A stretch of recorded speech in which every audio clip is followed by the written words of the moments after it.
Good morning. പേരൊക്കെ ഉണ്ടായിരുന്നോളൂ കഴിഞ്ഞ ക്ലാസ്സിൽ ഇവര് ബ്രേക്ക് എടുക്കാനൊക്കെ പോയിട്ടുണ്ടായിരുന്നെങ്കിലൊക്കെ നമ്മുടെ സ്ഥിരം പിള്ളേരൊക്കെ എത്തിയില്ലേ?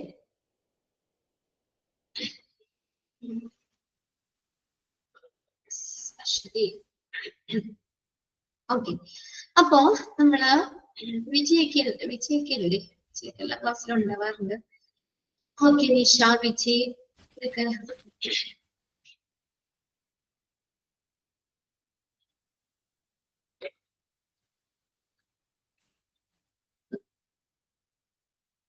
Good morning. അപ്പൊ നമ്മള് കഴിഞ്ഞ ക്ലാസ്സില് എന്താണ് നമ്മള് 7th ചാപ്റ്റർ സ്റ്റാർട്ട് ചെയ്ത് അല്ലേ? ഇതായിരുന്നു ഹോസ്പിറ്റൽ എമർജൻസി കോഡ്സ്. ഓരോ കോഡുകളും നിങ്ങൾ വായിച്ചു നോക്കിയായിരുന്നു കഴിഞ്ഞ ക്ലാസ്സിൽ നമ്മൾ എടുത്തതൊക്കെ. ഓരോ കോഡുകൾ ഇവിടെ ബോക്സിലൊക്കെ കൊടുത്തേക്കുന്നത്, ബോക്സിൽ കൊടുത്തേക്കുന്നത് തന്നെയാണ് താഴെ കുറച്ച് പോയിന്റ്സ് ആയിട്ടുള്ളത്. കുറച്ചൊക്കെ നിങ്ങൾ പഠിച്ചിട്ടുണ്ട് അല്ലെ? ഓരോ കോഡുകളും എന്തിനെയാണ് സൂചിപ്പിക്കുന്നത് എന്നുള്ളതൊക്കെ കുറച്ച് കാര്യങ്ങളൊക്കെ പറഞ്ഞതാണ് നമ്മൾ എക്സൈല് പഠിച്ചിട്ടുണ്ട്. അതിന്റെ കണ്ടിന്യൂഷൻ പോലെ കുറച്ചും കൂടി നമ്മൾ അവിടെ എന്തൊക്കെ സ്റ്റെപ്സുകളാണ് ഫോളോ ചെയ്യണേ, എന്തൊക്കെ പ്രൊസീജിയർ ആണെന്നൊക്കെ ഉള്ളതാണ് കുറച്ചും കൂടി ഡീറ്റെയിൽ ആയിട്ടാണ് നമുക്ക് ടീച്ച് ചെയ്ത് പഠിക്കാനുള്ളത് അല്ലെ? അപ്പൊ അതിനകത്ത് നമ്മൾ എല്ലാ കോഡുകളും നമ്മൾ ആദ്യം പറഞ്ഞായിരുന്നു. ബോക്സിലുള്ള കോഡുകൾ എന്തിനെയാണ് സൂചിപ്പിക്കണേ എന്നുള്ളതാണ് ആ 1, 2, 3 എന്ന് പറഞ്ഞ നമ്പർ ഇട്ട് കൊടുത്തേക്കണേ അല്ലെ? ഇനി അതിന്റെ താഴെ നമ്മൾ പറഞ്ഞത് ഓരോന്നിന്റെ ഡീറ്റെയിൽ ആണ്. ഇനി കോഡ് ബ്ലൂ നമ്മൾ പറഞ്ഞില്ലായിരുന്നോ കഴിഞ്ഞ ക്ലാസ്സിൽ? കോഡ് ബ്ലൂ എന്തിനായിരുന്നു? കാർഡിയാക് അറസ്റ്റ് അല്ലെ? എന്തെങ്കിലും എമർജൻസി സിറ്റുവേഷൻ ആയിട്ട് ഹോസ്പിറ്റലില് ഹൃദയസ്തംഭനമായിട്ട് എന്തെങ്കിലും പേഷ്യന്റിനെ കൊണ്ടുവന്നിട്ടുണ്ട് എന്ന് കാണിക്കുന്ന ഒരു ഇതാണ് ഇത് കോഡ് ബ്ലൂ എന്ന് പറയുന്നത് കേട്ടോ. ഇത് സ്റ്റാഫുകൾക്ക് തമ്മിൽ മെസ്സേജ് കൈമാറാനുള്ളതാട്ടോ. അപ്പൊ സ്റ്റാഫിനെ അറിയാൻ മറ്റുള്ള സ്റ്റാഫുകളെയൊക്കെ അറിയിക്കണ്ടേ? അപ്പൊ അതിനനുസരിച്ചുള്ള കാര്യങ്ങളൊക്കെ വേഗം സജ്ജമാക്കാനൊക്കെ വേണ്ടിയാണ് ഇത് നമുക്ക് എന്താണ് ഈ മെഡിക്കൽ കോഡുകൾ ഉപയോഗിക്കുന്നത്. ഇത് കോഡ് ബ്ലൂ നമ്മൾ കഴിഞ്ഞ ക്ലാസ്സിൽ പറഞ്ഞു കാർഡിയാക് അറസ്റ്റ്. ഓക്കെ, ഇനി അടുത്തതാണ് കോഡ് റെഡ്. റെഡ് എന്തിനായിരുന്നു? Fire in the hospital. ഹോസ്പിറ്റലിൽ എവിടെയെങ്കിലും തീപിടുത്തം ഉണ്ടായി എന്ന് സൂചിപ്പിക്കുന്ന കോഡാണ് ഇത് കോഡ് റെഡ്. നമുക്കത് കണക്ട് ചെയ്യാം അല്ലെ? കോഡ് റെഡ് തീയുടെ ഒരു ഇതുമായിട്ട് അല്ലെ? എവിടെയെങ്കിലും തീപിടുത്തം ഉണ്ടായി എന്ന് സൂചിപ്പിക്കുന്ന കോഡാണ്. ഇനി നോക്കിയാൽ റിമെയിൻ കാം. അപ്പൊ നമ്മൾ എന്താ പറയാ, ആ സമയത്ത് നമ്മൾ കാം ആയിരിക്കുക. അതായത് നമുക്ക് വലിയ പരിഭ്രാന്തി ഒക്കെ പെട്ട് അത് കൂടുതൽ അപകടങ്ങളിലേക്ക് വരും അല്ലെ? അപ്പൊ അതുകൊണ്ട് കാമായിട്ടിരിക്കുക. And follow the acronym. ഈ അക്രിനം ചുരുക്കെഴുത്ത് ഷോർട്ട് ഫോം ആണ് കേട്ടോ. അത് ഫോളോ ചെയ്യണം. കാമായിരിക്കുക. And follow the acronym RACE. ഇവിടെ നിങ്ങൾക്ക് എക്സാമിന് ഇതിൽ ഓരോ ലെറ്റേഴ്സും in the acronym RACE, R represent dash, അല്ലെങ്കിൽ A represent dash, C represent, അങ്ങനെ ഓരോ ലെറ്റേഴ്സും എന്തിനെ സൂചിപ്പിക്കുന്നു എന്ന എക്സാമിന് ചോദിക്കാറുണ്ട് കേട്ടോ. അത് പ്രത്യേകം ഒന്ന് നോട്ട് ചെയ്തെടുത്തോ. ആ അക്രിനം അല്ലെങ്കിൽ ഷോർട്ട് ഫോം RACE എന്ന് പറഞ്ഞ എന്താ നോക്കിയേ? Rescue or remove. എന്തിനാ സൂചിപ്പിക്കുന്നത്? റെസ്ക്യൂ ഓർ റിമൂവ്, അതിനെ നീക്കുക അല്ലെങ്കിൽ എന്ത് ചെയ്യുക? രക്ഷിക്കുക. Rescue or remove. എന്ന് പറഞ്ഞ അസസ് ആണ്. അസസ്, വിലയിരുത്തുക എന്നുള്ളത്. നെക്സ്റ്റ് നോക്കിയേ കൺഫൈൻ. നിയന്ത്രിക്കുക. സി എന്ന് പറഞ്ഞാൽ കൺഫൈൻ, നിയന്ത്രിക്കുക. എക്സ്റ്റിങ്ക്യൂഷ്, അതിന് ഇ എന്ന് പറയുന്നത് എക്സ്റ്റിങ്ക്യൂഷ്, ഫയർ കെടുത്തുക എന്നുള്ള മീനിങ് കേട്ടോ. അല്ലെങ്കിൽ ഇവാക്യുവേറ്റ് എന്ന് വെച്ചാൽ അവിടെ നിന്ന് ആ ഏരിയയിൽ ആളുകളെ ഒഴിപ്പിക്കുക എന്നുള്ളത്. അപ്പൊ അതിന്റെ ഓരോ ലെറ്റേഴ്സും എന്തിനെയാണ് ഡിനോട്ട് ചെയ്യുന്നത് എന്നുള്ളത് പ്രത്യേകം നോട്ട് ചെയ്ത് വെക്കുക കേട്ടോ. ആ ഒരു അക്രിനം, ആ ഒരു ഷോർട്ട് ഫോമില് ഓരോ ലെറ്റേഴ്സും എന്തിനെ സൂചിപ്പിക്കുന്നു. അതിന്റെ ഫസ്റ്റ് നോക്കിയേ റെസ്ക്യൂ. അപ്പൊ ഒന്നാമത് എന്താ ചെയ്യണ്ടേ? Rescue or remove anyone from immediate danger to a safe area. അപ്പൊ ആരെങ്കിലും ഇതുപോലെ അപകടത്തിലാവുകയാണെങ്കിൽ എന്ത് ചെയ്യണം? അവരെ രക്ഷിക്കുക അല്ലെങ്കിൽ നീക്കുക. എങ്ങോട്ടേക്കാണ്? To a safe area. അവരെ വളരെ സുരക്ഷിതമായിട്ടുള്ള ഒരു ഏരിയയിലേക്ക് മാറ്റുക. ഫസ്റ്റ് പോയിന്റ് കിട്ടിയോ? ആദ്യം ചെയ്യേണ്ട എന്താ കാര്യം? എന്ത് ചെയ്യണം? അത് അപകടത്തിൽപ്പെട്ടിരിക്കുന്ന അല്ലെ, പെട്ടെന്ന് അപകടത്തിൽപ്പെട്ടിരിക്കുന്ന ആളെ ആരെങ്കിലും പെട്ടെന്ന് തന്നെ സേഫ് ആയിട്ടുള്ള ഒരു ഏരിയയിലേക്ക് നീക്കുക അല്ലെങ്കിൽ അവരെ രക്ഷിക്കുക. അടുത്ത് നോക്കിയേ, assess the situation and pull the nearest fire alarm. എന്ത് ചെയ്യണം? ആ സിറ്റുവേഷൻ നമ്മൾ അസസ് ചെയ്യണം, വിലയിരുത്തുക. അവിടുത്തെ സിറ്റുവേഷൻ എന്താണെന്ന് മനസ്സിലാക്കിയിട്ട് എന്ത് ചെയ്യണം? And pull the nearest fire alarm. തൊട്ടടുത്തുള്ള അവിടെ അടുത്തുള്ള ഫയർ അലാറം എന്ത് ചെയ്യണം? പുള്ളിയുക, വലിക്കുക. അപ്പൊ എല്ലാവരും, എല്ലാ സ്റ്റാഫുകളും അതിനൊരു ഇത് കിട്ടുമല്ലോ അല്ലെ, അവർക്ക് മുന്നറിയിപ്പ് കൊടുക്കാൻ വേണ്ടിയിട്ട് നമുക്ക് അലാറംസ് സെറ്റ് ചെയ്യൂലേ. അപ്പൊ അപകടമാണെന്ന് മനസ്സിലാക്കാൻ പറ്റും അവർക്ക് അല്ലെ, പിന്നെ അപകടമാണെന്ന് മനസ്സിലാക്കാൻ പറ്റും. Pull the nearest fire alarm, അടുത്തുള്ള ഫയർ അലാറം വലിക്കുക. Contact switch board with code, campus or location. ഇനി അടുത്ത് തന്നെയുള്ള സ്വിച്ച് ബോർഡ്, കോഡുമായിട്ടുള്ള ഒരു സ്വിച്ച് ബോർഡ് ആ ഒരു ഭാഗത്തേക്ക്, അല്ലെങ്കിൽ ക്യാമ്പസ് അല്ലെങ്കിൽ ലൊക്കേഷൻ ആ ഒരു ഭാഗത്ത് വേഗം കോണ്ടാക്ട് ചെയ്യാം. നമ്മുടെ അടുത്തുള്ള ആ ഫയർ അലാറം വലിച്ചതിന് ശേഷം അതിന് വേണ്ടപ്പെട്ട അല്ലെങ്കിൽ ആ ലൊക്കേഷൻ അങ്ങോട്ടേക്ക് എന്ത് ചെയ്യണം? കോണ്ടാക്ട് ചെയ്യണം, അതുമായിട്ട് ബന്ധപ്പെടണം. ഇനി അടുത്ത നോക്കി, confine the fire by closing all doors and windows. കണ്ടോ, എല്ലാ ഡോർസും വിൻഡോസും എല്ലാ വാതിലുകളും ജനലുകളും അടച്ചിട്ട് ഫയർ നിയന്ത്രിക്കുക, തീരെ നിയന്ത്രിക്കണം. ഓക്കെ, എല്ലാ ഡോറും വിൻഡോസും ഒക്കെ അടച്ചിടണം, അടച്ചിട്ടുകൊണ്ട് ആ ഫയർ നിയന്ത്രിക്കുക. അടുത്ത നോക്കിയേ, extinguish the fire or evacuate the area. Extinguish ചെയ്യാന്ന് വെച്ചാൽ എന്താ? നിയന്ത്രിക്കുക, ഫയർ നിയന്ത്രിക്കണം, ആ തീനെ നമ്മൾ കൺട്രോൾ ചെയ്യണം, അതിനെ നിയന്ത്രിക്കണം. Or evacuate the area, evacuate ചെയ്യാന്ന് വെച്ചാൽ ഒഴിപ്പിക്കുക. ആ ഏരിയയിൽ നിന്ന് ആ ഏരിയ, ആ ഭാഗം, എല്ലാ ആളുകളെ ആണെങ്കിലും സാധനങ്ങളൊക്കെ ആണെങ്കിലും അത് നീക്കം ചെയ്യണം, ഒഴിപ്പിക്കണം. Evacuate the area. Extinguish the fire or evacuate the area. ആ ഏരിയ ഒഴിപ്പിക്കണം അല്ലെങ്കിൽ ഫയർ നിയന്ത്രിക്കണം. അപ്പൊ അത്രയും കാര്യങ്ങളാണ് അതിനകത്ത് വരുന്നത്. അപ്പൊ നിങ്ങൾക്ക് അങ്ങനെ പോയിന്റ്സ് ആയിട്ട് അധികം എഴുതാൻ ചോദിച്ചു കണ്ടിട്ടില്ല. ഓരോ അക്രിനെയും അതിനകത്ത് നമ്മൾ ഓരോ ലെറ്റേഴ്സും എന്തിനെ സൂചിപ്പിക്കുന്നു അതൊന്ന് മനസ്സിലാക്കി വെച്ചേക്കാം കേട്ടോ. ആ ബോൾട്ടി കൊടുത്തിട്ടില്ലേ, അതൊക്കെ ഒന്ന് അണ്ടർലൈൻ ചെയ്തിട്ടുണ്ടോ കേട്ടോ. ഓക്കെ, ആ ഒരു സെക്ഷനിലെ ക്വസ്റ്റ്യൻ മനസ്സിലായില്ലേ? ഇനി അവിടെ നമ്മൾ കൊടുത്തേക്കുന്ന പിന്നെ ഒരു ഇതാണ് എന്താ? പുൾ ദ പിൻ. ആ ഒരു സ്റ്റെപ്പ്, ഒരു ഘട്ടാണ് കേട്ടോ. അതായത് പിൻ വലിക്കുക. പിന്നെ നോസിൽ അറ്റ്, ആ തീ കെടുത്താൻ വേണ്ടിയിട്ടേ നമ്മൾ ചെയ്യേണ്ട ഒരു ഇതാ പറഞ്ഞേക്കുന്നത്. ആ പിന്ന്, അവിടുത്തെ ആ പിന്ന് വലിക്കുക. Nozzle at base of the fire.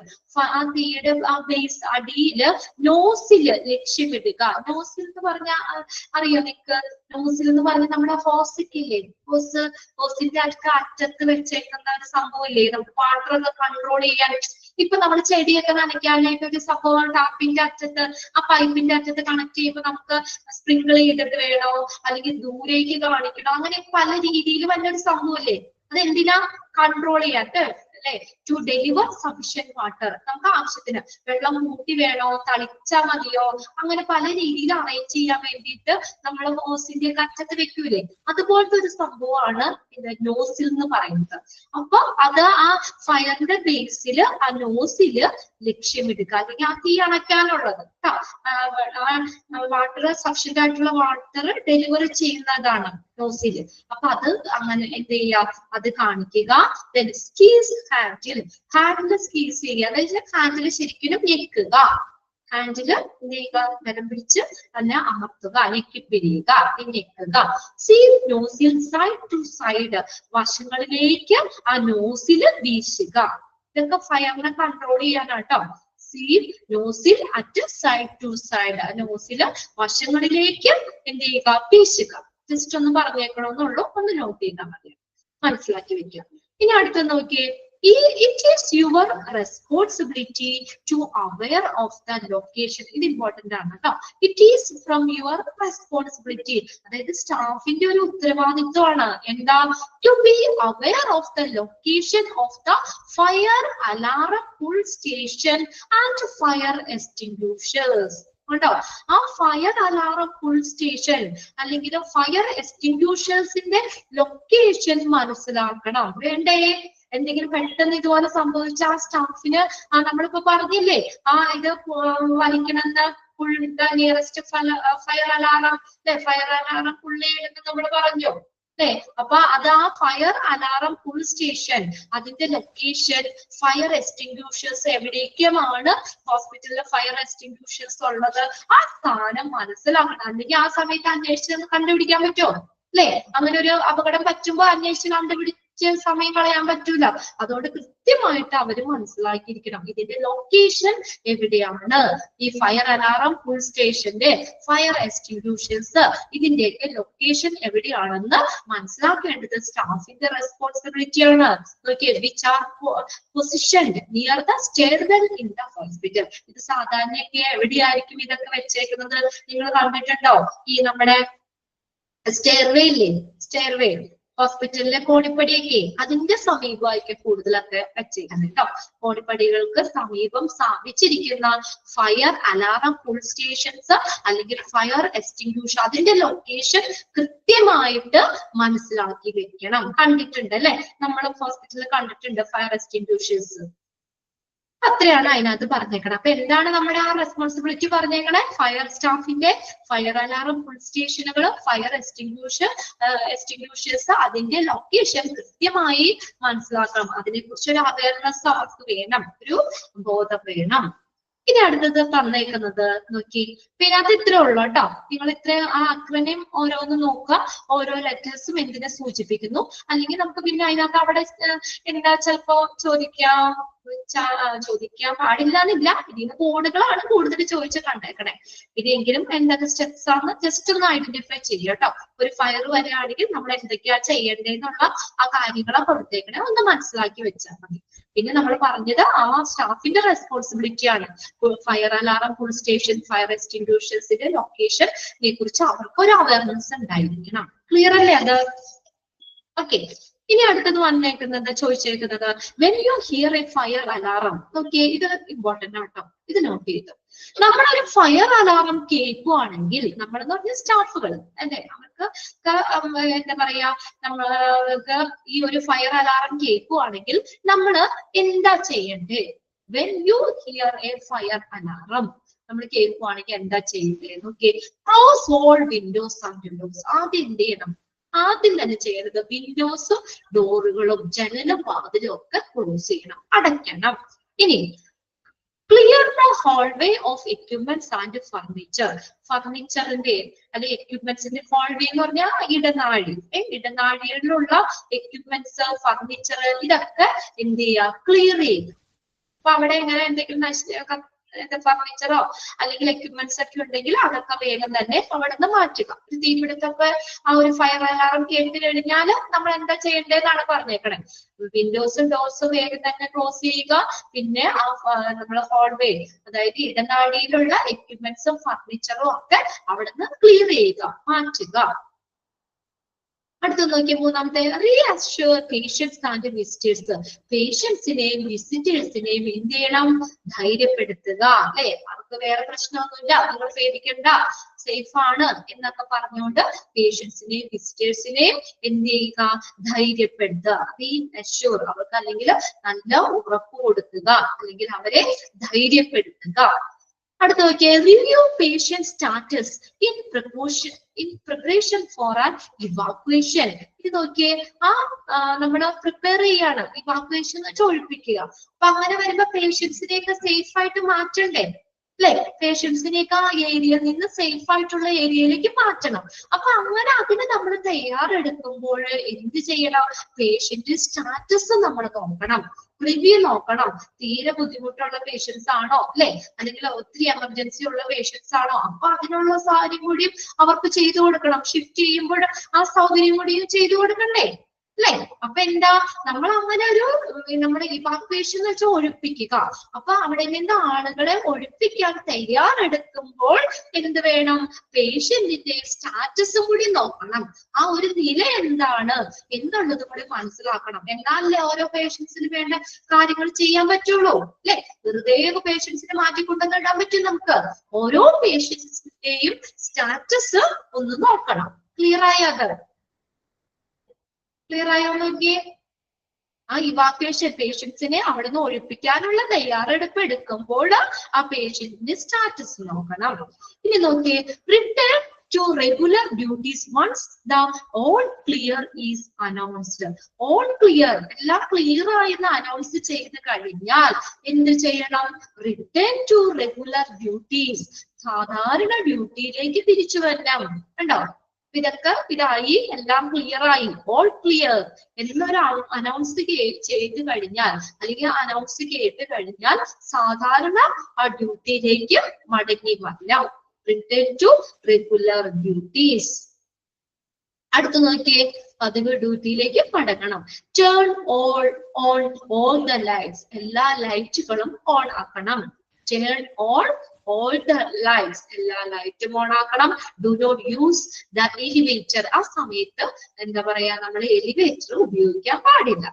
Do not use the elevator. ഉണ്ടാവും ഫയർ അലാറം കേൾക്കുമ്പോഴത്തെ കാര്യം കേട്ടോ, ആ സമയത്ത് അധികം എലിവേറ്റർ ഒന്നും ഉപയോഗിക്കാൻ പാടില്ല. ലിഫ്റ്റിലൊക്കെ കയറി എന്തെങ്കിലും പ്രശ്നമൊക്കെ ആണെങ്കിലേ പെട്ടെന്ന് എന്തെങ്കിലും അങ്ങനെയൊക്കെ ലിഫ്റ്റിലൊക്കെ കുടുങ്ങി പോവോ അല്ലെങ്കിൽ അങ്ങനെയുള്ള ഇതൊക്കെ വന്നു കഴിഞ്ഞാൽ പെട്ടെന്ന് നമുക്ക് അധികം ഓടി രക്ഷപ്പെടാൻ പറ്റൂല്ലോ.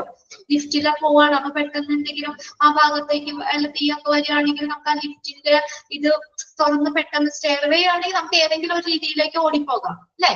സ്റ്റെയർവേ കൂടി നമ്മൾ പോകണമെങ്കിൽ നമുക്ക് പെട്ടെന്ന് ഓടി പോകാം. അതിന് മുകളിലേക്ക് കയറാം അല്ലെങ്കിൽ താഴേക്ക് ഇറങ്ങാം. ഇത് ലിഫ്റ്റിലാണെങ്കിൽ നമ്മുടെ കൺട്രോളിലല്ലല്ലോ, അതാ അങ്ങനെ ഇതല്ലേ, അപ്പൊ അതിന് പെട്ടെന്ന് രക്ഷപ്പെടാൻ ബുദ്ധിമുട്ടാണ്. അതുകൊണ്ടാണ് പറഞ്ഞേക്കുന്നത് അവിടെ എലിവേറ്റർ ഉപയോഗിക്കാൻ പാടില്ല കേട്ടോ. Do not use the elevator. അടുത്ത് നോക്കിയാൽ absolutely no unnecessary outgoing phone calls. Staff will assign some to stay by the telephone. കണ്ടോ, അനാവശ്യമായ ഫോൺ കോളുകള്, അൺനെസസറി ഔട്ട്ഗോയിങ് ഫോൺ കോൾസ് അതൊന്നും എന്താ വേണ്ട. കണ്ടോ, absolutely no unnecessary outgoing phone calls. ആവശ്യമില്ലാതെ നമ്മളിങ്ങനെ മറ്റുള്ളവരെ വിഭ്രാന്തിപ്പെടുത്താനും അല്ലെങ്കിൽ അങ്ങനെ ഒരു അനാവശ്യമായിട്ട് ഉള്ള ഫോൺ കോളുകളൊന്നും അവിടെ വേണ്ട.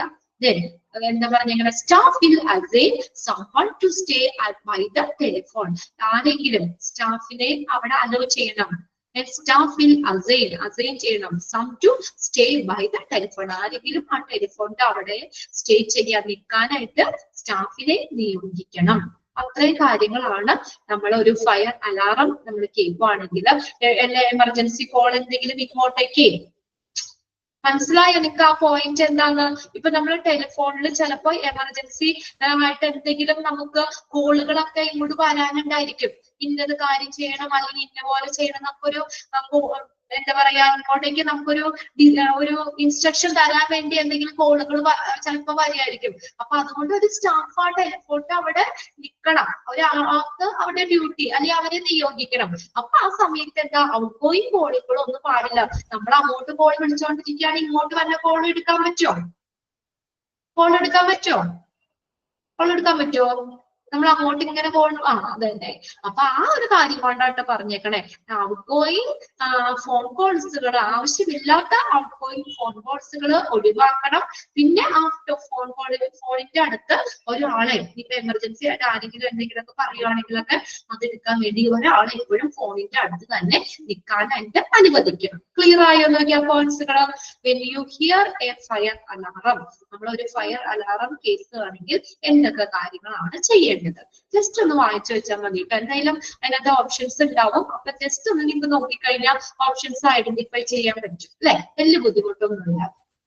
ക്ലിയർ അല്ലേ അത്? ഓക്കെ,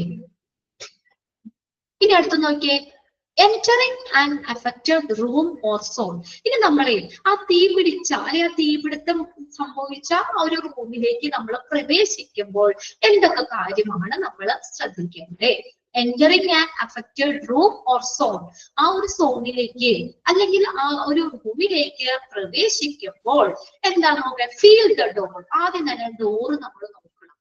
ഫീൽ ദ ഡോർ എന്ന് പറഞ്ഞാൽ ഡോറ് നോക്കണം, അതായത് ഫീൽ ചെയ്യണം. അതായത് ഡോറ് ചൂടാണോ, ഭയങ്കര ചൂടാണോ, ചുട്ടുപൊള്ളി നിൽക്കണതാണോ? അപ്പൊ നമുക്ക് ആ ഒരു ഫയറിന്റെ കാഠിന്യം അറിയാൻ പറ്റും അല്ലെ. ഡോറിന്റെ അവിടെ ഒന്ന് പതുക്കെ ഒന്ന് തൊട്ട് നോക്കിക്കഴിഞ്ഞാൽ അറിയാൻ പറ്റൂലേ? ഇതാണ് ഫീൽ ദ ഡോർ. ഡോറ് നമ്മൾ നോക്കണം, ഫീൽ ചെയ്യണം, എങ്ങനെയാണ് ഡോറിന്റെ അവസ്ഥ അല്ലെങ്കിൽ എന്താണെന്നുള്ളത് നോക്കാം. ഇഫ് വാം, വാം ആണെങ്കിൽ ചൂടാണെങ്കിൽ, നോട്ട് എൻജർ ഈസ്. ഇവിടെ വാം എന്ന് പറഞ്ഞ എന്താ? വാമും കോട്ടും തമ്മിലുള്ള ഡിഫറൻസ് എന്താ? വാം എന്ന് പറഞ്ഞാൽ ചൂട്, അതായത് ചെറിയൊരു ചൂടിനാണ് വാം എന്ന് ഉദ്ദേശിക്കുന്നത് കേട്ടോ. ഇവിടെ ചെറിയൊരു ചൂടാണെങ്കിൽ, അല്ലെങ്കിൽ വലിയതായിട്ടില്ല, ചെറിയ നേരിയതായിട്ടുള്ളൂ, ചെറിയൊരു ചൂട് മാത്രമേ ഉള്ളൂ, അങ്ങനെയാണെങ്കിൽ. ഹോട്ട് എന്ന് പറഞ്ഞാൽ ഭയങ്കര ചൂട് കേട്ടോ. ആ ഡിഫറൻസ് മനസ്സിലാക്കണം കേട്ടോ. ഇപ്പൊ വാം ആണെങ്കിൽ നമ്മൾ ചെറിയൊരു ചൂടാണെങ്കിൽ ഉള്ളി എൻറ്റർ, അങ്ങനെയാണെങ്കിൽ നമുക്ക് ആ റൂമിലേക്ക് പ്രവേശിക്കാം. അപ്പൊ ഡോറിൽ നമ്മൾ നോക്കുമ്പോൾ, അല്ലെങ്കിൽ ഡോറിൽ നമ്മൾ തൊട്ട് നോക്കുമ്പോൾ ചെറിയൊരു ചൂടാണെങ്കിൽ നമുക്ക് അങ്ങോട്ടേക്ക് പ്രവേശിക്കാം. ഇനി ഇറ്റ് ഈസ് അബ്സല്യൂട്ട്ലി നെസസറി, അത് വളരെ അത്യാവശ്യമാണ് അല്ലെ, അങ്ങോട്ട് കയറേണ്ടത് വളരെ അത്യാവശ്യമാണ്. എന്താ? You have a good chance of saving lives. ഒരു നല്ലൊരു ചാൻസ് ആണ്, അവിടെ അകപ്പെട്ടു പോയ ആളുകളെ രക്ഷിക്കാനുള്ള നല്ലൊരു അവസരമാണ്. അപ്പൊ അത് നമ്മൾ പ്രയോജനപ്പെടുത്തണ്ടേ? അതാണ് നമ്മൾ ആ ഒരു എന്താ പറയാ, നമ്മുടെ ആ ഒരു അഫക്റ്റഡ് റൂമിലേക്ക് നമ്മൾ പ്രവേശിക്കുമ്പോൾ ഇപ്പൊ നമ്മൾ ആദ്യം എന്ത് ചെയ്യണം? ഡോറ് നോക്കണം. ഡോറ് ചെറിയൊരു ചൂടാണെങ്കിൽ നമുക്ക് അകത്തേക്ക് പ്രവേശിക്കാം. അതെന്ന് പറഞ്ഞാൽ അത് അത്യാവശ്യമാണ്. എന്തുകൊണ്ടാ? അവിടെ അകപ്പെട്ടു പോയ ആളുകളെ രക്ഷിക്കാനുള്ള ഒരു നല്ലൊരു ചാൻസാണ് നമുക്ക് കിട്ടിയേക്കണേ അല്ലെ. അപ്പൊ ചിലപ്പോ തീപിടുത്തത്തിന് ഒരു ചെറിയൊരു ഇത് ഉണ്ടാവുള്ളൂ. അപ്പൊ നമുക്ക് അവിടെ ആരെങ്കിലും ഉണ്ടെങ്കിൽ അകപ്പെട്ട് പോയിട്ടുണ്ടെങ്കിൽ പെട്ടെന്ന് നമുക്ക് അവരെ രക്ഷപ്പെടുത്തിക്കൊണ്ട് വരാം. വലിയ തീപിടുത്തം വന്ന സമയം അല്ലെങ്കിൽ അങ്ങനെ സംഭവിക്കുന്നതിനേക്കാൾ മുന്നേ തന്നെ നമുക്ക് അവരെ രക്ഷപ്പെടുത്താം. അപ്പൊ നമുക്ക് അവരെ രക്ഷപ്പെടുത്താനുള്ള ഒരു നല്ലൊരു ചാൻസ് ആണത്.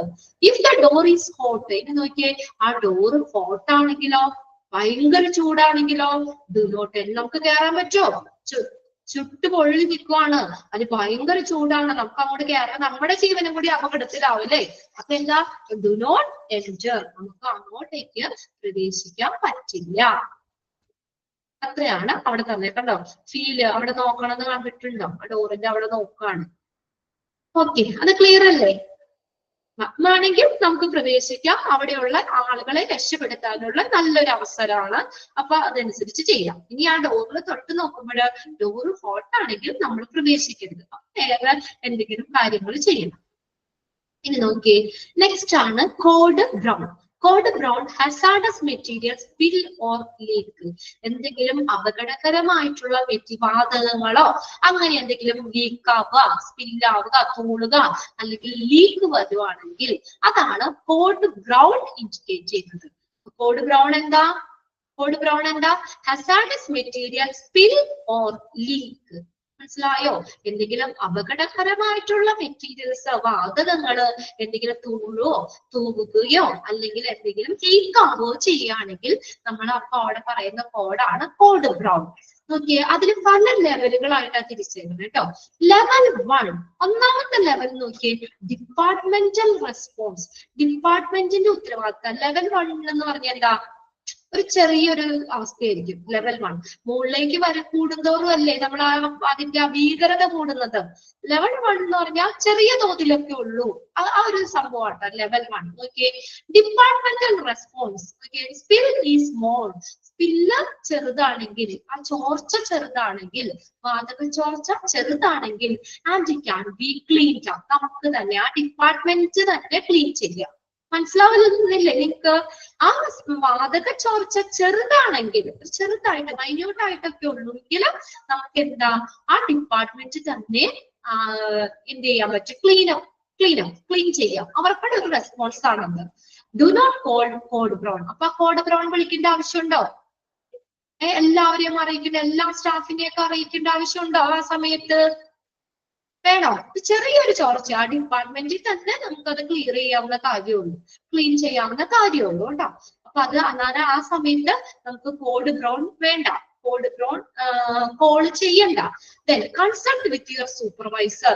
ആ സ്റ്റാഫുകൾ എന്ത് ചെയ്യണം? അവിടുത്തെ സൂപ്പർവൈസറിനെ കൺസൾട്ട് ചെയ്യണം for completion of the report in the risk management software. ആ റിസ്ക് മാനേജ്മെന്റ് സോഫ്റ്റ്വെയറിൽ റിപ്പോർട്ട് പൂർത്തിയാക്കുന്നതിന് നമ്മുടെ സൂപ്പർവൈസറുമായിട്ട് ബന്ധപ്പെടണം. മനസ്സിലായോ? അപ്പൊ ആ ഡിപ്പാർട്ട്മെന്റിൽ ഇങ്ങനെ ഒരു ചെറിയ ഡേറ്റില് ഇങ്ങനെ ഒരു ചെറിയൊരു സംഭവം ഇവിടെ റിപ്പോർട്ട് ചെയ്തു എന്നുള്ളത് അത് ഡിപ്പാർട്ട്മെന്റ് ആ റിസ്ക് മാനേജ്മെന്റ് സോഫ്റ്റ്വെയറിൽ ആ കമ്പ്യൂട്ടർ സിസ്റ്റത്തിലേക്ക് കയറ്റണം. അത് അവിടെ റിപ്പോർട്ട് ചെയ്യണം. അതിന് വേണ്ടിയിട്ട് സൂപ്പർവൈസറുമായിട്ട് കോണ്ടാക്ട് ചെയ്യണം, അവരുമായിട്ട് ബന്ധപ്പെടണം. കംപ്ലീഷൻ എന്ന് വെച്ചാൽ പൂർത്തിയാക്കുന്നതിന് വേണ്ടിയിട്ട് കേട്ടോ. For the completion of A report, ആ റിപ്പോർട്ട് പൂർത്തിയാക്കുന്നതിന് സൂപ്പർവൈസറിനെ കൺസൾട്ട് ചെയ്യണം. ഒന്നാമത്തെ ലെവല് ക്ലിയർ ആയോ നോക്കിയേ. ആ സ്കില്ല് ചെറുതാണെങ്കിൽ നമ്മളെ ആ ഡിപ്പാർട്ട്മെന്റിൽ തന്നെ അവർക്ക് തന്നെ അത് ക്ലീൻ ചെയ്യാവുന്ന കാര്യമുള്ളൂ. അപ്പൊ അവര് കോഡ് ബ്രൗൺ ഒന്നും പറയണ്ട, വിളിക്കണ്ട. അവിടെ ആ സൂപ്പർവൈസറിനെ കൺസൾട്ട് ചെയ്തിട്ട് ഈ ഡിപ്പാർട്ട്മെന്റിൽ ഇങ്ങനെ ഒരു ഇതുണ്ടായി, ചെറുതായിട്ട് വാതക ചോർച്ച വന്നു എന്നുള്ളത്, അങ്ങനെ ഒരു റിപ്പോർട്ട് മാനേജ്മെന്റ് സോഫ്റ്റ്വെയറിലേക്ക്, റിസ്ക് മാനേജ്മെന്റ് സോഫ്റ്റ്വെയറിലേക്ക് റിപ്പോർട്ട് ചെയ്യണം. അത് റിപ്പോർട്ട് ആക്കണം. അതിന് സൂപ്പർവൈസറുമായിട്ട് കൺസൾട്ട് ചെയ്യുക. ക്ലിയർ അല്ലെ?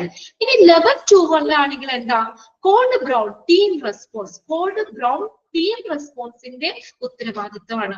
കണ്ടോ, ലാർജ് സ്കിൽ, ഒരു വലുതാണ് ആ skill.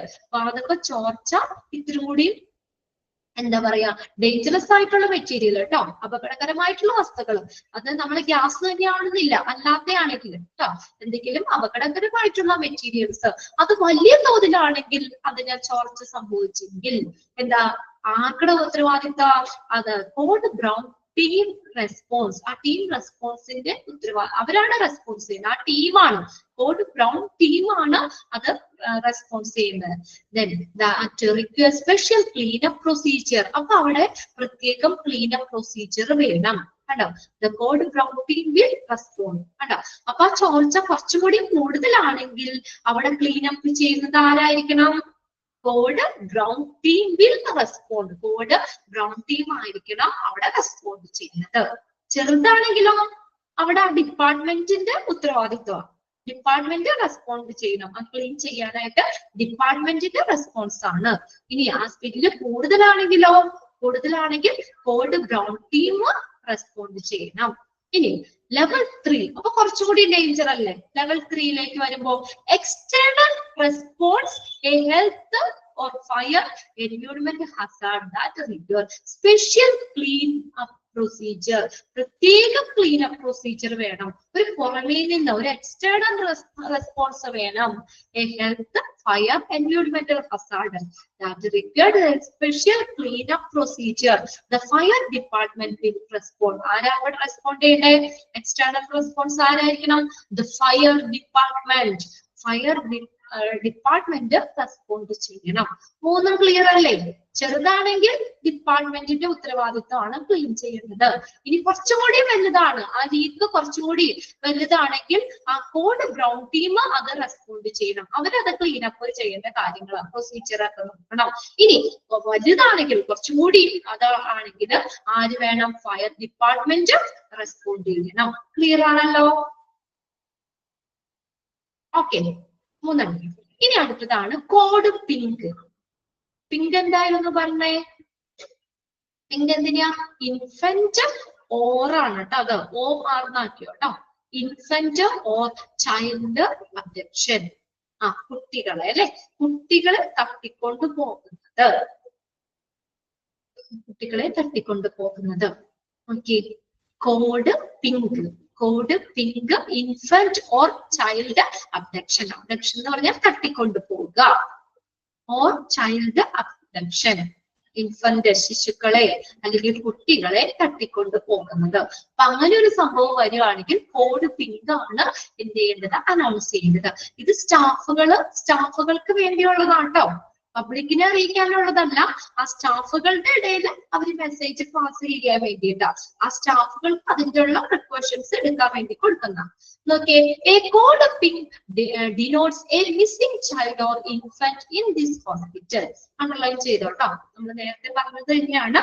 A code pink denotes a missing child or infant in a hospital. ഹോസ്പിറ്റലില് ഒരു കുട്ടി മിസ്സായി അല്ലെങ്കിൽ ഒരു ശിശു ഇൻഫന്റ് മിസ്സായി എന്നുള്ളത് കാണിക്കുന്നതാണ് കോഡ് പിങ്ക്. ഇനി ഒന്ന് ശ്രദ്ധിച്ച് ഇവിടെ ഒരു കുഞ്ഞു കാര്യം അവിടെ പറയുന്നുണ്ട്. Code purple alert hospital staff to missing a child or child abduction. കേട്ടോ, ഇവിടെ കോഡ് പർപ്പിളും ഇതിന്റെ കൂടെ പറയുന്നുണ്ട്. അതായത് ഒന്ന് ശ്രദ്ധിച്ചേ, ഇവിടെ കോഡ് പിങ്ക് എന്ന് പറഞ്ഞു കഴിഞ്ഞാൽ ഒരു തീരെ ചെറിയ കുട്ടികളില്ലേ, അതായത് ഒരു 12 മാസത്തിലൊക്കെ താഴെ വരുന്ന കുട്ടികളെ മിസ് ചെയ്യുന്നത്, അവരെ തട്ടിക്കൊണ്ടു പോകുന്നത്, അവരെ കടത്തിക്കൊണ്ടു പോകുന്നത്, അതൊക്കെയാണ് കോഡ് പിങ്കില് വരുന്നത് കേട്ടോ. ആ ഏജും കൂടി ഒന്ന് നോക്കണേ, അതാണ് ആ കൺഫ്യൂഷൻ ആവരുത്. കോഡ് പിങ്ക് നമ്മള് ഏതാണ് ചൈൽഡ് മിസ്സിംഗ് ചൈൽഡ് അല്ലെങ്കിൽ ഇൻഫന്റ് ഇൻ ദ ഹോസ്പിറ്റൽ, അതാണ് പറയുന്നത് കോഡ് പിങ്ക്. ഈ കോഡ് പർപ്പിളിലും അത് തന്നെ വരുന്നുണ്ട്. അതിന്റെ ആ ഒരു വ്യത്യാസം എന്താന്ന് വെച്ചാല്, അതായത് 12 മാസം, അതായത് തീരെ ശിശുക്കള് അല്ലെ, 12 മാസം 1 വയസ്സിൽ താഴെയുള്ള കുട്ടികളെ മിസ് ആക്കുന്ന, അവര് തട്ടിക്കൊണ്ട് പോകുകയാണെങ്കിൽ കോഡ് പിങ്ക്. ഈ കോഡ് പർപ്പിൾ എന്ന് പറഞ്ഞ അതായത് 1 വയസ്സിൽ കൂടുതലുള്ള കുട്ടികളില്ലേ, കുട്ടികള്, മറ്റേത് ശിശുക്കൾ എന്ന് പറയാം അല്ലെ, കുഞ്ഞു നവജാത ശിശുക്കള് എന്നൊക്കെ പറയാറ്. മറ്റേന്ന് പറഞ്ഞു കഴിഞ്ഞാല് 12 മാസത്തിൽ കൂടുതൽ, അതായത് 1 വയസ്സിന് മുകളിലുള്ള കുട്ടികളെ തട്ടിക്കൊണ്ടുപോയി ബന്ദിയാക്കുന്നത്, അതാണ് കോഡ് പർപ്പിൾ. നമ്മൾ ആദ്യം അവിടെ പറഞ്ഞില്ലേ, ഒന്ന് ശ്രദ്ധിച്ച്, അവിടെ ഹോസ്റ്റേജ് ടേക്കിംഗ് എന്ന് പറഞ്ഞു കോഡ് പർപ്പിൾ. ഇവിടെ നമ്മൾ ആദ്യം പറഞ്ഞെടുത്ത് കിടക്കുന്നുണ്ട്. അത് കണ്ടു, ഇവിടെ നോക്കിയേ കോഡ് പർപ്പിൾ, അത് നമ്മൾ വയലറ്റ് എന്നുള്ളത് പർപ്പിൾ ആക്കി തിരുത്തിയുണ്ട് കേട്ടോ. കോഡ് പർപ്പിൾ ഹോസ്റ്റേജ് ടേക്കിംഗ് എന്ന് വെച്ചാൽ എന്താ, ഇതെന്താ പറഞ്ഞേക്കുന്നേ, അതിന്റെ ചെറിയൊരു ഇത് മാത്രമേ പറഞ്ഞുള്ളൂ. പിങ്ക് പർപ്പിൾ അതിന്റെ എന്താ പറയാ, പർപ്പിൾ തന്നെ അല്ലേന്ന് വെച്ച് കഴിഞ്ഞാൽ എന്താ പറയാ, ഒരു ചെറിയൊരു ഡിഫറൻസിലായിട്ട് ആ പല ഹോസ്പിറ്റലിന്റെ ഇതായിട്ട് കൊടുത്തിട്ടുണ്ട്. ഇത് അവിടെ താഴെ കൊടുത്തിട്ടുണ്ട്, സെപ്പറേറ്റ് ഹോസ്പിറ്റലിന്റെ ഒരു രീതിയിലാണ്.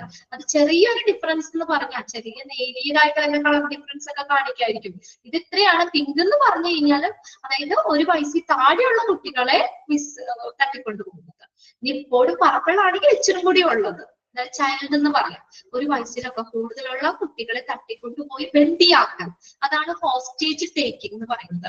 തട്ടിക്കൊണ്ടുപോയി ബന്ദിയാക്കൽ, അങ്ങനെ ഒരു മീനിങ് കൂടി അവിടെ പറഞ്ഞിട്ടുണ്ട്. Some hospital uses a separate code. ആണോ, ചില ഹോസ്പിറ്റലിൽ സെപ്പറേറ്റ് കോഡുകൾ ഉപയോഗിക്കുന്നുണ്ട്. Code pink to denote an infant abduction. Code pink ആ ഇൻഫന്റിനെ, കുട്ടികളെ തട്ടിക്കൊണ്ടു പോകാനായിട്ട് ഇത് ഉപയോഗിക്കുന്നുണ്ട്. നിങ്ങൾ ഇത്രയും മനസ്സിലാക്കുക, എന്താ കോഡ് പിങ്ക് എന്ന് പറഞ്ഞാൽ മിസ്സിംഗ് ചൈൽഡ് അല്ലെങ്കിൽ ഇൻഫന്റ് ഇൻ ദിസ് ഹോസ്പിറ്റൽ. ഇനി കോഡ് പർപ്പിൾ വരികയാണെങ്കിൽ നിങ്ങൾ ബോധർ ചെയ്യണ്ട, അവിടെ ഹോസ്റ്റേജ് ടേക്കിംഗ് തന്നെയായിരിക്കും തരുന്നത് കേട്ടോ. അത് അങ്ങനെ തന്നെ പഠിച്ചു വെച്ചോ. നമ്മൾ ആദ്യത്തെ കോഡ് പഠിച്ചില്ലേ, അത് തന്നെ പഠിച്ചു വെച്ചാൽ മതി, ഇനി കൺഫ്യൂഷൻ ആവണ്ട. ഇനി അഥവാ ഒരു കൺഫ്യൂഷൻ വരണ്ടല്ലോ എന്ന് വിചാരിച്ച് ഞാൻ പറഞ്ഞതാണ്. കോഡ് പിങ്കില് നമ്മൾ പറഞ്ഞത് 12 മാസത്തിൽ, അതായത് 1 വയസ്സിൽ താഴെയുള്ള കുട്ടികളെ. മറ്റെന്ന് പറഞ്ഞാൽ പർപ്പിളാവുമ്പോ എന്താ, 1 വയസ്സിൽ കൂടുതലുള്ള കുട്ടികളെ തട്ടിക്കൊണ്ടുപോയി ബന്ദിയാക്കല്, അവിടെ തടവിലാക്കല്, അല്ലെങ്കിൽ തടഞ്ഞു വെക്കല്, അങ്ങനെയുള്ള ഒരു മീനിങ് കൂടി അവിടെ വരുന്നുണ്ട് കേട്ടോ. ഇനി അവിടെ എന്തൊക്കെ കാര്യങ്ങളാണ് പറയണേന്ന് നോക്കിയേ. ഇനി the code should also include clear details about the child, what they were wearing. കണ്ടോ, ഇനിയിപ്പോ ഈ കോഡ് പറയുമ്പോഴ് ഈ കോഡില് ഇത് കൂടി ഉൾപ്പെടുത്തുന്നുണ്ട്. The code should also include എന്തൊക്കെയാ, clear details about the child, ആ കുട്ടീനെ കുറിച്ചുള്ള വ്യക്തമായിട്ടുള്ള details. What they were wearing, അവരെന്താണ് ധരിച്ചിരുന്നത്. നമ്മളിങ്ങനെ കുട്ടിയെ കാണാതെ പോയി എന്നൊക്കെ പരസ്യം കൊടുക്കുമ്പോഴൊക്കെ പറയാറില്ലേ, അല്ലേ, ഇപ്പൊ നമ്മള് കറുപ്പും ചുവപ്പും ആയിട്ടുള്ള ചുരിദാറാണ് ധരിച്ചേർന്നേ, അല്ലെങ്കിൽ മഞ്ഞയും കറുപ്പും ഷർട്ടും നിക്കറുമാണ് വേഷം. അതെന്താ, കുട്ടീനെ പെട്ടെന്ന് കണ്ടെത്താൻ എളുപ്പത്തിനാ പറയുന്നത് അല്ലെ. അപ്പൊ ഈ കോഡിന്റെ ഒപ്പം തന്നെ ഈ ഡീറ്റെയിലും കൂടിയും കുട്ടീനെ സംബന്ധിക്കുന്ന ഇങ്ങനെ ക്ലിയർ ആയിട്ടുള്ള ഡീറ്റെയിലും കൂടിയും എന്ത് ചെയ്യുന്നുണ്ട്, അനൗൺസ് ചെയ്യുന്നുണ്ട്, അവരവിടെ പറയുന്നുണ്ട്. ഇത് സ്റ്റാഫുകളുടെ ഇടയിൽ മാത്രം കേട്ടോ, സ്റ്റാഫുകളുടെ ഇടയിൽ മാത്രം പോകുന്ന, അതുകൊണ്ട് വേറെ പ്രശ്നമൊന്നുമില്ല, വേറെ പബ്ലിക്കുമായിട്ട് വേറെ കണക്ഷൻ ഒന്നും വന്നില്ല. അപ്പൊ അവിടെ കുട്ടികളെ കുറിച്ചുള്ള ഡീറ്റെയിൽ പറയുന്നുണ്ട്. അതിലേതൊക്കെയാ തന്നെ, വാട്ട് ദേ വെയർ വിയറിംഗ്, അവരെ എന്താ ധരിച്ചത്, where they were last seen, അവരെ ലാസ്റ്റ് ആയിട്ട് എവിടെയാ കണ്ടത്, and of application clear details of who they were last seen with. കണ്ടോ, അവരെ അവസാനമായി കണ്ടത് ആരുടെ കൂടെയാണ്, കണ്ടോ, who they were last seen with. ആരുടെ കൂടെയാണ് അവര് ലാസ്റ്റ് ആയിട്ട് കണ്ടത്, എവിടെയാണ് ലാസ്റ്റ് ആയിട്ട് കണ്ടത്, എന്ത് ഡ്രസ്സാണ് അവര് ധരിച്ചത്, അങ്ങനെയുള്ള ഡീറ്റെയിലും കൂടി കുട്ടീനെ സംബന്ധിക്കുന്ന ക്ലിയർ ഡീറ്റെയിലും കൂടിയും ആ കോഡിന്റെ ഒപ്പം പറയുന്നുണ്ട്. ഒന്ന് നോട്ട് ചെയ്തോട്ടെ, അത് വേണമെങ്കിൽ മനസ്സിലാക്കി വെച്ചാലും മതി. ഇനി in most situations the hospital will indicate a lockdown while searching for the child to prevent anyone from leaving the building with them. Okay, most situation ഇനി പ്രധാനപ്പെട്ട മിക്ക സാഹചര്യങ്ങളിലും ഹോസ്പിറ്റലിൽ അങ്ങനെ ഒരു സംഭവം, ഇങ്ങനെ ഒരു കുട്ടീനെ തട്ടിക്കൊണ്ട് പോയി എന്നുള്ള ഒരു സംഭവം റിപ്പോർട്ട് ചെയ്യുകയാണെങ്കിൽ അവിടെ എന്ത് വെക്കും, ലോക്ക്ഡൌൺ. ഒന്ന് അണ്ടർലൈൻ ചെയ്യും കേട്ടോ. അവിടെ എന്തിനു വേണ്ടിയാ ലോക്ക്ഡൌൺ വെക്കണേ, പിന്നെ ഇനി ആരെയും അവിടെ നിന്ന് സെർച്ച് ഒന്നും പരിശോധിക്കാത്ത പുറത്തേക്ക് വിടാൻ പാടില്ല അല്ലെ. ഇനി ആരെങ്കിലും കുട്ടീനെ, കുഞ്ഞു പിള്ളേരൊക്കെ ആണെങ്കിൽ നമുക്ക് വേണമെങ്കിൽ പൊതിഞ്ഞൊക്കെ പിടിച്ച് ആരും കാണാത്ത രീതിയിലൊക്കെ കൊണ്ടുപോകാൻ പറ്റും അല്ലെ. അപ്പൊ അങ്ങനെ ഒരു സംഭവം മിക്ക സാഹചര്യങ്ങളിലും ഇങ്ങനെ ഒരു സംഭവം അവിടെ റിപ്പോർട്ട് ചെയ്യുകയാണെങ്കിൽ, അനൗൺസ് ചെയ്യുകയാണെങ്കിൽ അപ്പൊ തന്നെ അവിടെ ലോക്ക്ഡൌൺ പറയും.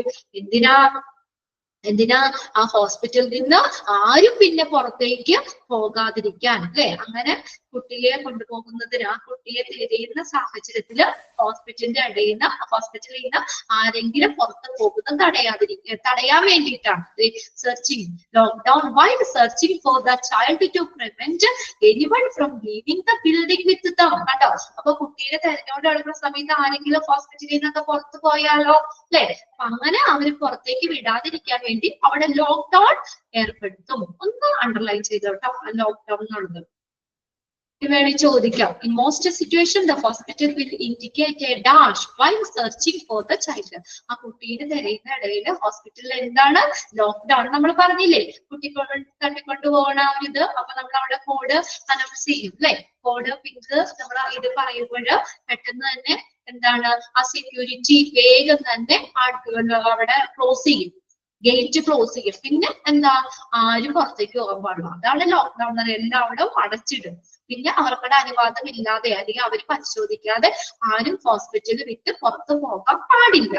ഓക്കെ, അടുത്തതാണ് കോഡ് ഓറഞ്ച്, എക്സ്റ്റേണൽ ഡിസാസ്റ്റർ, ബാഹ്യ ദുരന്തം. എക്സ്റ്റേണൽ ഡിസാസ്റ്റർ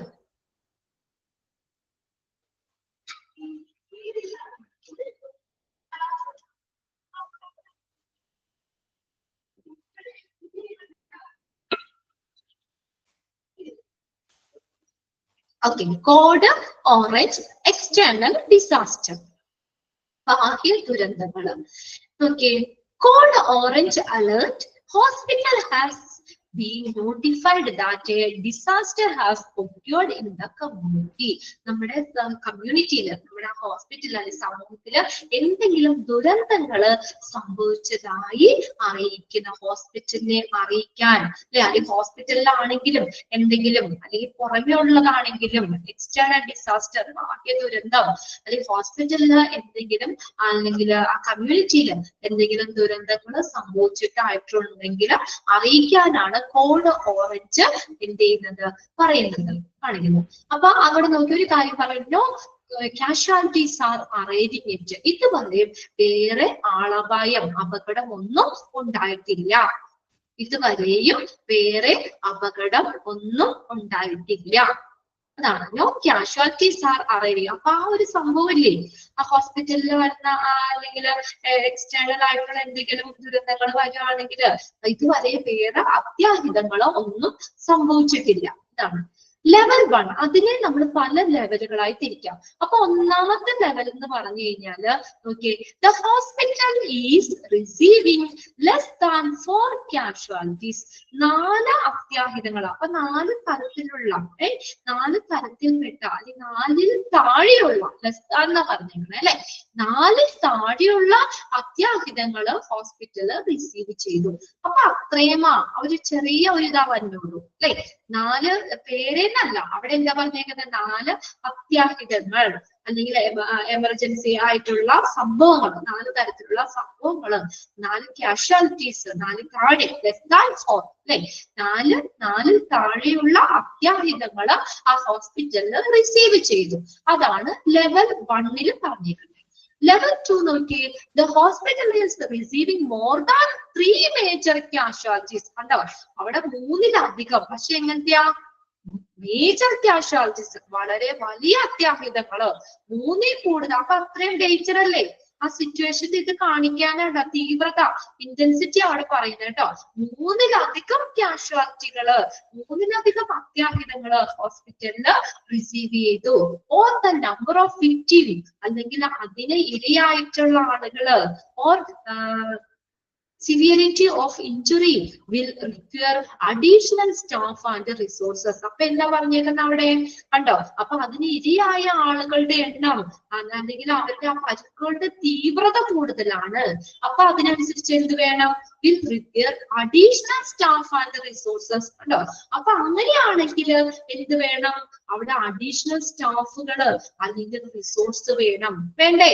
അപ്പൊ ഹോസ്പിറ്റലിൽ ഉള്ളവർക്ക് മാത്രം മാനേജ് ചെയ്യാൻ പറ്റില്ല, ഇന്റൻസിറ്റി കൂടുതലാണ്. മേജർ 3-ലധികം അത്യാഹിതങ്ങൾ വരെയാണ്. 3 major casualty, more than 3 major casualty, 3-ലധികം അത്യാഹിതങ്ങൾ നടക്കുകയാണ്. അല്ലെങ്കിൽ നമ്പർ ഓഫ് വിക്ടിം, അതിന് ഇരയായ ആളുകളുടെ എണ്ണം കൂടുതലാണ്, അല്ലെങ്കിൽ അതിന്റെ ഇന്റൻസിറ്റി, പരിക്കുകളുടെ തീവ്രത കൂടുതലാണ്.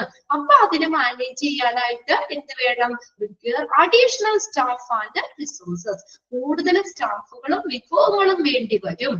ഇനി level 3-ലോ the hospital is receiving more than 3 major casualties and or the number of, ഇത് തന്നെ പറഞ്ഞേക്കണം കേട്ടോ. അപ്പൊ അവിടെ കുറച്ചുകൂടി ഇന്റൻസിറ്റി കൂടുതലാണെന്നുള്ള രീതിയിലാണ് കൊടുത്തേക്കുന്നത്. will require additional staff and resources and normal hospital routine will be disturbed. കണ്ടോ, ഇവിടെ എന്താ പറഞ്ഞേക്കുന്നത്, ഹോസ്പിറ്റലിലെ സാധാരണ പ്രവർത്തികള് അതിലൊരു ഡിസ്റ്റർബ്ഡ്, അതിന് തടസ്സം വരുന്നു. കണ്ടോ, ഇതിന്റെ ഒപ്പം തന്നെ മറ്റത് ആ രീതിയിലൊന്ന് മാനേജ് ചെയ്ത് പോകും. ലെവൽ 3-ലാണെങ്കിൽ 3-ലധികം അത്യാഹിതങ്ങൾ നടക്കുന്നുണ്ട്, അല്ലെങ്കിൽ അതിന് ഇരയായ ആളുകളുടെ എണ്ണം കൂടുതലാണ്, ഒക്കെയുണ്ട്. അതിനോടൊപ്പം തന്നെ എന്താണ്, ഹോസ്പിറ്റലിലുള്ള സാധാരണ റുട്ടീൻ അല്ലെ, ഹോസ്പിറ്റൽ റുട്ടീൻസ്, അതിന് എന്ത് പറ്റുന്നു, തടസ്സം വരുന്നു. 3 ലെവലുകൾ ഒന്ന് മനസ്സിലാക്കി വെച്ചാൽ മതി കേട്ടോ. ഈ ലെവൽ ഏതാണെന്നൊന്നും അങ്ങനെയൊന്നും ചോദിച്ചു കണ്ടിട്ടില്ല കേട്ടോ. Level 1, level 2, level 3. ഇനി കോഡ് ഓറഞ്ച് ഡൗൺഗ്രേഡഡ് നോക്കിയേ. Code orange, the hospital is no longer accepting new casualties, but the staff continue to care for those currently receiving treatment. ഹോസ്പിറ്റലിൽ ഇനി എന്താ, പുതിയ അത്യാഹിതങ്ങളൊന്നും വന്നില്ലെങ്കിൽ, അല്ലെങ്കിൽ പുതിയ ഇതുപോലെ വേറെ ഒന്നും റിപ്പോർട്ട് ചെയ്തിട്ടില്ലെങ്കിൽ, അത്യാഹിതങ്ങൾ ഇല്ലെങ്കിൽ, റിസീവ് ചെയ്തില്ലെങ്കിൽ എന്ത് ചെയ്യുന്നു, but staff continue to care for those currently receiving treatment. എന്ത് ചെയ്യുന്നു, കണ്ടിന്യൂസ് ആയിട്ട്. അപ്പൊ നിലവിൽ അവിടെ ചികിത്സയിൽ കഴിയുന്നവരെ സ്റ്റാഫ് കെയർ ചെയ്യും. അത് ആ ഒരു ഹെഡിങ് ശരിക്കും അതിന്റെ ആവശ്യമില്ല, താഴെയാണ് അവിടെ കോഡ് ഓറഞ്ച് എന്ന് വന്നേക്കണേ കേട്ടോ. അതിന്റെ ഒരു കണ്ടിന്യൂഷൻ പോലെ തന്നെയാ പറഞ്ഞേക്കുന്നത് കേട്ടോ. ആ ഹെഡിങ് അവിടെ വേണ്ട, അതുകൊണ്ട് നിങ്ങൾ വെട്ടിക്കളഞ്ഞു. താഴെ കിടക്കുന്നുണ്ട് അവിടെ കോഡ് ഓറഞ്ച് ഡീകണ്ടാമിനേഷൻ, താഴെ അവിടെ വരുന്നുണ്ട്. ചിലപ്പോൾ വല്ല മിസ്റ്റേക്ക് ആയിരിക്കും, കുറച്ച് ഇതൊക്കെ വരുന്നുണ്ട്.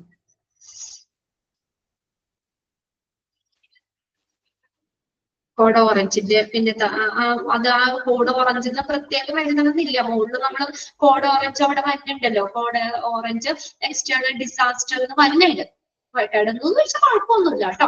അടുത്ത് നോക്കിയ കോഡ് ഓറഞ്ച്, വീണ്ടും വരുന്നത് കോഡ് ഓറഞ്ച് ഡീകണ്ടാമിനേഷൻ. ഒന്ന് നോട്ട് ചെയ്തിട്ടോ, ഡീകണ്ടാമിനേഷൻ, MINAT ആയി പോയത് അതുകൂടി ഉണ്ട്. Decontamination.